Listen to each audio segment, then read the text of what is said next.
In the final expanses of Alola and the penultimate stretch of Galar, ice reigns supreme.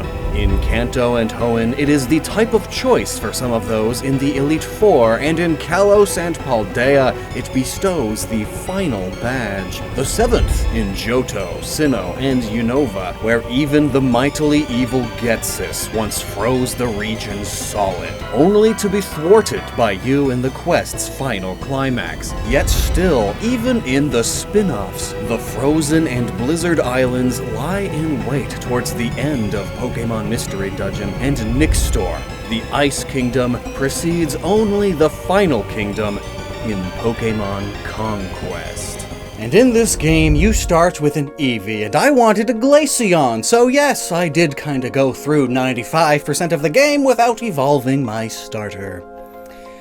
Fun times. Sequel when? But for a type the fandom often deems the worst, especially on the competitive side of things, why does it always linger in the late game? Why not confront it early, fight the ice gym leaders with their many weaknesses and few resistances first, and move on to harder types? Surely them using the worst type just begs them to be in the early game. Right? Right? Perhaps then, the reason has more to do with theming instead of game balancing. Consider what many other video games do. In Super Mario Bros. 3, the game that popularized the whole themed worlds in platformers thing, it has Iceland as the 6th of 8 worlds. The slippery challenge ice worlds always bring is obviously the entire point of Donkey Kong Country Tropical Freeze, but even back on the Game Boy, Donkey Kong's penultimate world is the icy one.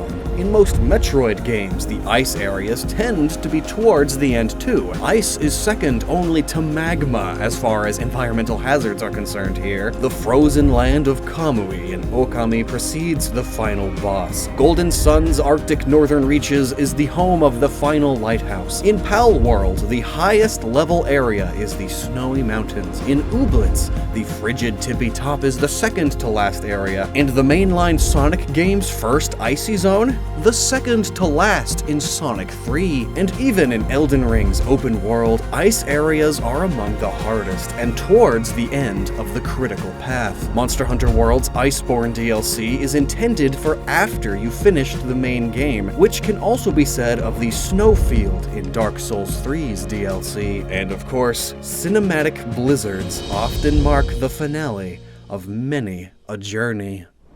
Games like This War of Mine, Clanfolk, Project Zomboid, Against the Storm, Banished, Don't Starve, and my favorite RimWorld all have you prepare for winter's harsh embrace lest you meet an unfortunate fate. And when 11-bit studios purposefully wanted to make the most brutal and difficult of city builder games, they wound up making Frostpunk, a game set in an eternal winter. Farming sims always begin right at the start of spring, granting you the maximum time to brace for winter's chill, the harshest and most difficult season where few crops thrive. Which I believe is why this idea may be inherent to the human experience, at least in regions gripped by winter's cold. In ages past, winter always heralded death to any who were not fully equipped to handle it, and even some of those who were. Which is exactly why in many Eastern cultures the color white, like a blanket of snow, is the color most associated with death. Winter is death's favorite season, after all. Ice and snow are more than harbingers of our end, though. They also mark the ends of our world. From the poles to mountain peaks, many summits still see a scattering of snow, even in summer's warmth. Climbing these mountains is often seen as an accomplishment, so making it or something akin to it as an end goal of a game, or putting it just past the midway point like in most Mario and Zelda games, makes it work as a first climax,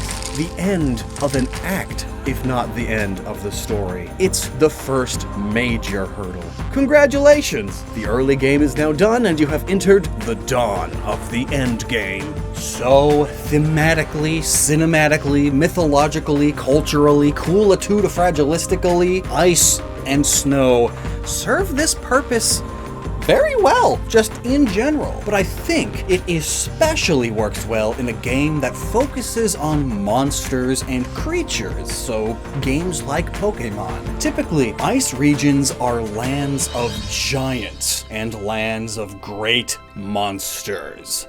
These icy wastes covered in blankets of snow are often seen as inhospitable, so anything surviving there is truly the toughest and strongest of life forms. Ancient Mediterranean record keepers spoke of the North, of large, fearsome people and animals alike.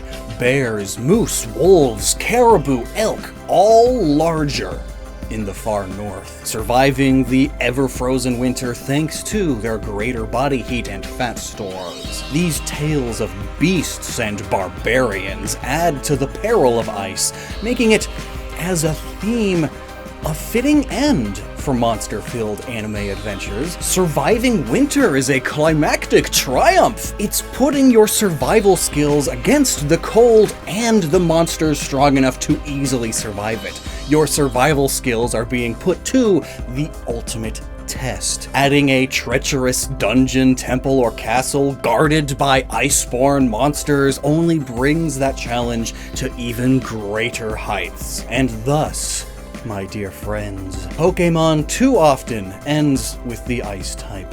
A poetic trope etched into the fabric of our myths and our games. Still kinda dumb they made the ice type the worst by a landslide. Yeah, it kinda hinders that whole theming, don't it?